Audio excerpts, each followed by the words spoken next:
ఎవరైతే వచ్చారో ఇక్కడ వచ్చి ఎవరైతే దేవుడిని నిజంగా నమ్మకంతో నా దేవుడు నాకు చేస్తాడు, నా దేవుడు నాకు క్లియర్ చేస్తాడు, మంచి మార్కులు ఇస్తాడు అని ఎవరైతే విశ్వాసంతో ప్రార్థిస్తున్నారో వాళ్ళందరికీ దేవుడు మంచి ఫలితాన్ని కలిగజేశాడు. అలాగే నా జీవితంలో చూసినట్లయితే నేను డిప్లొమా బేస్ లేటర్ అయిపోయినాను. డిప్లొమా ఒకసారి కూడా నేను క్లియర్ చేయలేదు. ఇంతవరకే నా జీవితంలో డిప్లొమాలో కానీ ఇప్పుడు కానీ నా ఏ సెమిస్టర్లో నేను ఎప్పుడు క్లియర్ అనేది అవ్వలేదు. ఎప్పుడో ఒకటి ప్రతి సెమిస్టర్కి ఏదో ఒక సబ్జెక్ట్ అవుతూనే ఉంటుంది. డిప్లొమా ఇంకా చెప్పాలంటే నేను ఒక సబ్జెక్ట్ ఆగడం వల్ల ఒక సంవత్సరం ఆగి వచ్చాను.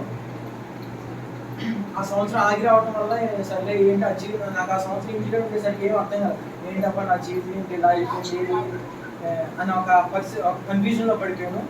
కానీ దేవుడు ఎట్లా కూడా మరొక 1 year తర్వాత ఆ యొక్క సబ్జెక్ట్ని పాస్ చేయడం, తర్వాత సిఆర్ఐటి కాలేజ్కి తీసుకురావడం. ఈ కాలేజీలో వచ్చిన తర్వాత ఏంటి అసలు ఈ కాలేజ్ పేరే తెలియదు, సిఆర్ఐటి అసలు ఆ కాలేజ్ వల్ల ఏలూరు అది ఎక్కడో ఒకటి తెలియదు నాకు. జిల్లా దాటి నేను ఇక్కడ ఈ ప్రదేశానికి వచ్చాను.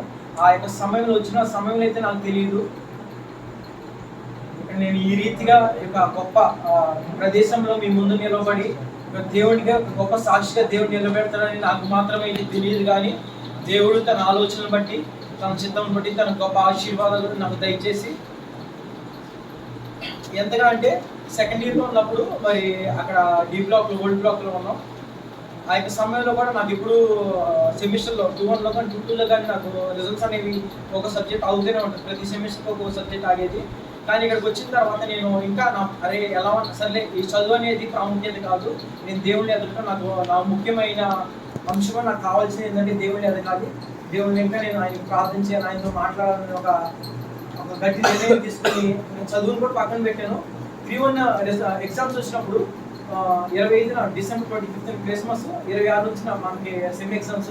అయితే 25న క్రిస్మస్ చర్చికి వెళ్ళి వచ్చాం కదా, ఇంకెందులే ఒక 10 రోజులు మనం సెమ్ ఎగ్జామ్స్ జరుగుతున్నాయి కదా, చర్చి మా ప్రేయర్కి ఇక్కడ వెళ్ళకుండా చదువుకున్నాం, కష్టపడి చదువుకోవాలి.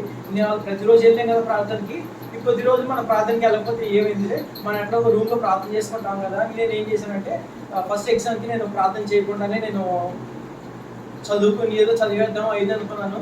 కానీ ఆ 3 ఇక్కడ మహా అయితే ఒక 2 గంటలు ఉంటాం. ఆ 2 గంటలు కూడా అక్కడ మరి చదివానంటే అది చదవలేదు.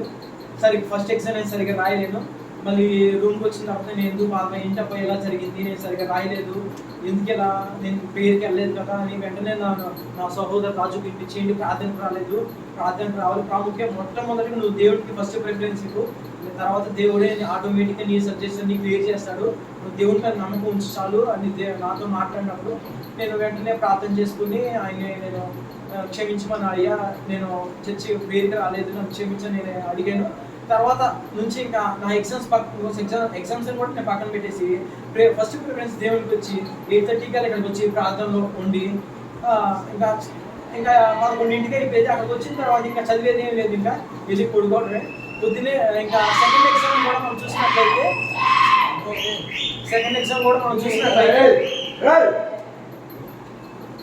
సెకండ్ ఎగ్జామ్ కూడా మనం చూసినట్లయితే మరి నేనైతే ఏం చదవలేదు. కానీ దేవుడు గొప్ప విజయంతో తన ఒక ఆశ్చర్యకార్యాన్ని నా జీవితంలో మంచిగా జరిగించాడు. దాన్ని బట్టి నేను దేవునికి స్తోత్రం చెల్లిస్తున్నాను.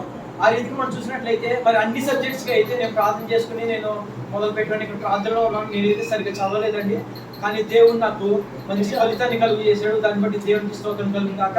అలాగే నేను ఎప్పుడైతే నా ఫలితాల కోసం కానీ నా రిజల్ట్స్ కోసం నేను ఎప్పుడైతే ప్రార్థన చేసుకోలేదు, నా స్నేహితుల గురించి, నా రూమ్మేట్స్ గురించి, అలాగే ఇక్కడ అయ్యా ఆ రోజు ఎగ్జామ్స్ ముందు ఎవరైతే వచ్చారో, ఇక్కడ వచ్చి నమ్మకంగా నీ మీద ఎవరైతే వచ్చి నీ ప్రార్థన చేసుకున్నారో, ఎవరైతే నా రిజల్ట్స్ మంచి మార్కులు రావాలని ఎవరైతే ప్రార్థన చేస్తున్నారో వాళ్ళ కొరకే నేను ప్రార్థన చేశాను. నా కొరకైతే నేను ప్రార్థన చేసుకోలేదండి. నా స్నేహితుల కొరకు అంటే మీకోసమే నేను ప్రార్థన చేశాను. దేవుడు నా యొక్క ప్రార్థన అంగీకరించి నా ప్రార్థన విని ఆయన గొప్ప ఆశ్చర్య కార్యాలు మన మధ్యలో జరిగించాడు. ఇక్కడ ఆ రోజు ఎవరైతే వచ్చారో ఆ రోజు అందరికీ మంచి ఎన్నడూ జరిగినట్టు అందరికి మంచి ఆల్కీలు చేసి దేవుడు గొప్ప కార్యాలు మన మధ్య చేశాడు. కాబట్టి ఇక్కడ చిన్న సాక్ష్యం దేవుడు దీవించి ఇక్కడ మరలా అనేక మందిని సాక్ష్యాలుగా, నన్ను మాత్రమే కాకుండా ఇక్కడ అనేక మందిని సాక్ష్యాలుగా నిలిపేటట్లుగా దేవుడి యొక్క సాక్ష్యం దీవించును గాక. ఆమేన్.